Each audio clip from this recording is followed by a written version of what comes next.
World ஃபுல்லாகவே இதுவரைக்கும் இருக்கிற தங்கம் அப்படின்னு பார்த்தீங்கன்னா 2 லட்சம் டன். இனி பூமியிலேருந்து வெட்டி எடுக்கக்கூடிய தங்கம் அப்படின்னு சொல்லி போனால் 33,000 டன் தங்கம் தான் பூமியில் இன்னும் இருக்குது, மைனிங்கில் எடுக்க முடியும். இது ஒரு பக்கம். இந்த 2 லட்சம் டன்னில் நான் விலை என்ன பண்ணால் குறையுன்றதுக்காக சொல்கிறேன். இந்த 2 லட்சம் டன்னில் உலக நாடுகள் எல்லா நாடும் இருக்கு இல்லையா, அத்தனை நாடுகள்கிட்டையும் இருக்கிற இருப்புன்னு சொல்லி பார்த்தீங்கன்னா 31,071 டன்னு தான் உலகத்தில் இருக்குது, எல்லா நாடுகள்கிட்டையும்.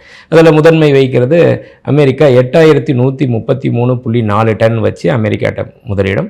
அடுத்தது ஜெர்மன் கிட்ட 3,452 டன் இருக்குது. இட்டாலி கிட்ட 2,352 டன் இருக்குது. ஃப்ரான்ஸு கிட்ட 2,337 டன் இருக்குது. ரஷ்யா கிட்ட 2,333. இந்த மாதிரி வரிசையில் சைனா கிட்ட பார்த்திங்கன்னா 2,280 டன் இருந்துச்சு மார்ச் 2025 31ஆம் தேதி நிலவரப்படி. இது வேர்ல்டு கோல்டு கவுன்சில் சொல்கிறாங்க இந்த டேட்டாஸ் எல்லாமே.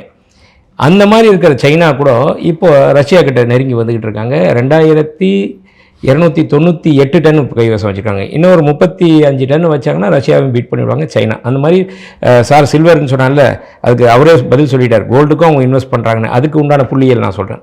இந்த மாதிரி முதல் 10 நாடுகள், இந்தியா 876 டன்னு, ஜப்பான் 846 டன்னு, அதுக்கடுத்த நெதர்லாந்து 640 டன். இந்த அளவில் வச்சு மொத்தம் 24,362 டன் வச்சுருக்காங்க இந்த 10 நாடுகள்.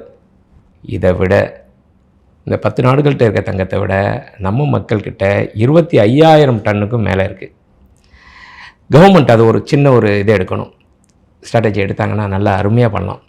எப்படின்னா, மொத்தம் நம்மளோட 25,000 டன் இருக்குல்ல, ஏற்கனவே கவர்மெண்ட்டில் ஐடிஎஸ் ஸ்கீம் கொண்டு வந்தாங்க, விடிஎஸ் ஸ்கீம் கொண்டு வந்தாங்க, income declaration scheme, voluntary disclosure scheme, இதெல்லாம் கொண்டு வந்தாங்க. அது மாதிரி ஜிடிஎஸ் ஸ்கீம் கொண்டு வரணும். கோல்டு டெபாசிட் ஸ்கீம் ஏற்கனவே கொண்டு வந்தாங்க, அது ஃபெயிலியர். அதனால் சில வரி விலக்கெல்லாம் கொடுக்கணும். இன்கம் டேக்ஸ் படி பார்த்திங்கன்னா நீங்கள் உங்கள்கிட்ட இருக்கிற கோல்டை டெபாசிட் பண்ணுங்கள், நாங்கள் அதை கேள்வி கேட்க மாட்டோம். முதல்ல ஒரு ஆளுக்கு இவ்வளோ தான் பண்ணலான் இருந்துச்சு, அது பண்ண மாட்டோம், நீங்கள் கொண்டு வாங்க அப்படின்னா. மறைமுகமாக இருக்கிற தங்கம் ஒவ்வொருத்தருக்கிட்டையும் இண்டிவிஜுவல்கிட்ட மறைமுகமாக நிறைய இருக்குது. என்ன இன்றைக்கி இருக்கிற நிலவரப்படி பார்த்திங்கன்னா நம்ம மக்கள் தொகை 147 கோடி பேர் இருக்காங்க. அண்ட் ஆவரேஜ் ஒவ்வொரு மக்கள்கிட்டையுமே 17 கிராம் தங்கம் இருக்குது. ஒவ்வொரு மக்கள்கிட்டையுமே 17 கிராம் ஆவரேஜ். சில பேருக்கு நிறைய தங்கம் இருக்கும். அந்த மாதிரி இருக்கப்போ இந்த ஸ்கீமில் இவங்க என்ன பண்ணணும், விதிவிலக்கு கொடுக்கணும். அதுக்கடுத்து டெபாசிட்டு, அதுக்கு நிகரான வட்டி 2.5% ஏற்கனவே கொடுத்துட்ருக்காங்க, அதை ஒரு 3.54% ஆக்கணும்.